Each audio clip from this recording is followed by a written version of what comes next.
안녕하세요. 잡시광입니다. 지난 8월 인천 아파트 지하주차장에서 불이 난 벤츠 전기차 EQE 차주 등 24명이 벤츠 본사 등을 상대로 집단 소송을 냈습니다. 금액은 원고당 1천만 원으로 일부 청구한 뒤 벤츠에 대한 공정거래위원회의 허위광고 조사 결과 발표 후 전액으로 확대할 계획이라고 전해졌는데요. 소송인단은 화재가 발생한 벤츠 전기차 EQE 모델 대부분에는 중국산 파라시스 배터리가 탑재됐으나 벤츠 측은 파라시스가 아닌 중국 1위 배터리 업체인 CATL의 배터리가 실린 것처럼 속였다고 주장했습니다. 지난 8월 인천 서구의 한 아파트 지하 1층 주차장에서 전기차 화재가 8시간 이상 지속되며 차량 수십 대가 불탔습니다.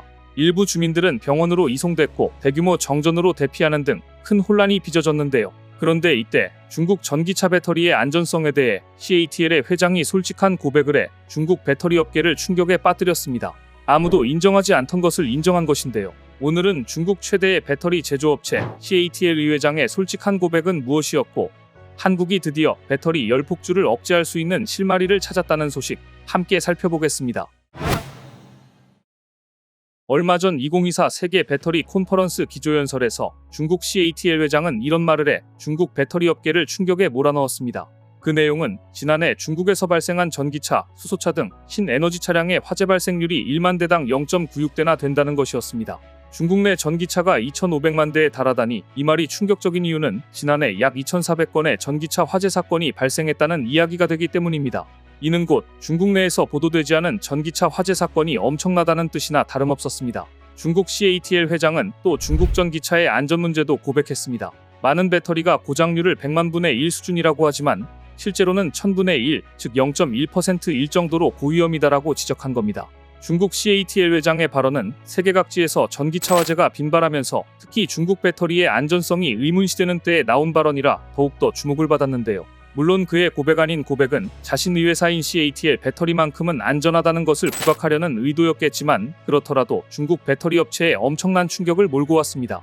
올 상반기 글로벌 배터리 시장 점유율 상위 10위권을 보면 한국 배터리 3사와 일본 파나소닉을 뺀 나머지 6곳이 모두 중국 업체였습니다.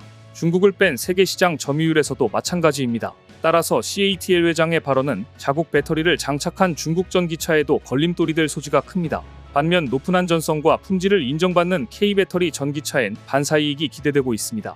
그리고 한국은 급기야 최근 문제가 되고 있는 전기차 배터리 열폭주를 억제하기 위한 실마리를 찾아냈습니다. 전기차를 포함한 여러 전자기기에 널리 쓰이는 리튬이온 2차 전지는 충방전을 반복할 수 있고 에너지 밀도가 높은 배터리입니다. 하지만 화재가 발생했을 때 배터리 온도가 수초 안에 섭씨 1000도 넘게 치솟는 열폭주 현상이 발생해 대형 사고로 이어질 위험이 큽니다. 현재 국내 2차전지 기업들이 핵심적으로 사용하는 하이니켈 양극재는 용량이 크지만 열 안정성이 낮습니다. 전기차 시대에 앞서 안전 문제를 먼저 해결해야 한다는 목소리가 커지고 있는 이유인데요. 하지만 짧은 시간에 일어나는 열폭주는 메커니즘 분석 난이도가 높고 배터리 2단 위인 셀이 밀폐되어 있어 안쪽의 물질이 화학적으로 어떻게 반응하는지 확인하기가 어려웠습니다. 하지만 LG화학 기반기술연구소 연구팀은 열폭주 현상을 해결할 신소재를 찾았고 이번 연구 성과를 국제학술지 네이처의 자매지인 네이처 커뮤니케이션즈 9월호에 온라인으로 게재했습니다.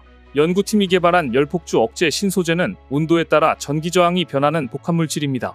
온도가 오르는 초기 단계에서 전기 흐름을 차단하는 일종의 퓨즈 역할을 하는 건데요. 연구팀은 이 소재를 배터리의 양극층과 집전체 사이에 머리카락 100분의 1 정도인 1마이크로미터 두께의 얇은 층 형태로 만들었습니다. 전지의 이상이 발생해 온도가 90에서 섭씨 130도 수준으로 정상 범위를 벗어나면 소재가 온도에 반응해 결합 구조가 바뀌며 전류 흐름을 억제합니다. 이 열폭주 억제 소재는 온도가 섭씨 1도 올라갈 때마다 전기 저항이 5000옴씩 상승해 온도에 대한 반응 속도가 빠릅니다. 최대 저항은 정상 온도일 때보다 1000배 이상 높고 온도가 내려가면 다시 저항이 낮아져 원래의 전기가 통하는 상태로 돌아옵니다. LG화학연구팀은 전지의 이상이 발생해 온도가 정상 수준을 벗어나면 소재의 결합 구조가 바뀌며 전류 흐름을 억제하는 구조를 통해 실마리를 얻었다고 하는데요. 실험 결과 스마트폰용 배터리에선 단 한 건의 화재도 발생하지 않았고 전기차용 배터리에선 30%가량의 불꽃이 발생했지만 수초 내로 꺼졌습니다. 전기차 배터리 화재의 주요 원인인 열폭주는 전지 내부의 양극, 음극이 의도치 않게 직접 접촉해 단락, 발열이 발생하며 시작되는 것으로 알려져 있는데요. LG화학 측은 수초 만에 온도가 섭씨 1000도 가까이 치솟으며 화재로 이어지는 만큼 발열 초기에 빠르게 반응 경로를 차단하는 열폭주 억제 소재가 화재 방지에 효과적일 것으로 기대한다고 설명했습니다. 전기차용 NCM 배터리에 약 10kg의 무게추를 떨어뜨리는 충격 실험에서는 일반 배터리의 경우 모두 화재가 발생했는데 반면 열폭주 억제 소재를 적용한 배터리는 70% 비율로 화재가 발생하지 않았고 30%는 불꽃이 발생했지만 수초 내로 꺼졌다고 합니다. LG화학은 안전성 테스트를 이어가는 한편 이른 시일 내에 실제 제품에도 적용한다는 계획인데요. 열폭주 억제 방법을 찾은 한국팀은 또 있었습니다. 바로 서울대, 포스텍, 삼성 SDI 공동연구팀입니다. 연구팀은 리튬이온 2차전지 화재에서 온도가 급격히 치솟는 열폭주 현상의 메커니즘인 자가증폭 루프를 규명하고 이를 제어할 코팅 기술을 개발했다고 발표했습니다. 연구 결과는 1일 국제학술지 어드밴스드 머티리얼즈 표지 논문으로 공개됐는데요. 일단 연구팀은 방사광 가속기를 사용한 X선 회절기법과 질량 분석 등을 활용해 셀 내부의 화학 반응을 관찰하는 데 성공했습니다. 관찰 결과 열폭주 초기에 음극재료인 흑연에서 발생한 에틸렌 기체가 하이니켈 양극재로 이동해 산소 발생을 촉진하는 것으로 나타났고 산소는 다시 양극으로 돌아와 에틸렌 형성을 촉진했습니다.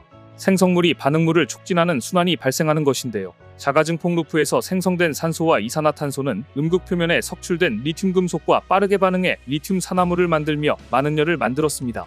이 과정이 빠른 속도로 일어나며 급격한 온도 상승이 일어나는 것인데요. 나아가 연구팀은 흑연음극에 알루미나 코팅을 적용해 열폭주 반응을 막을 수 있는 기술도 개발했습니다. 연구팀은 이번 연구 결과를 응용하면 하이니켈 양극재를 주력으로 추진하는 우리나라 기업들의 경쟁력을 높일 수 있을 것으로 기대하고 있습니다.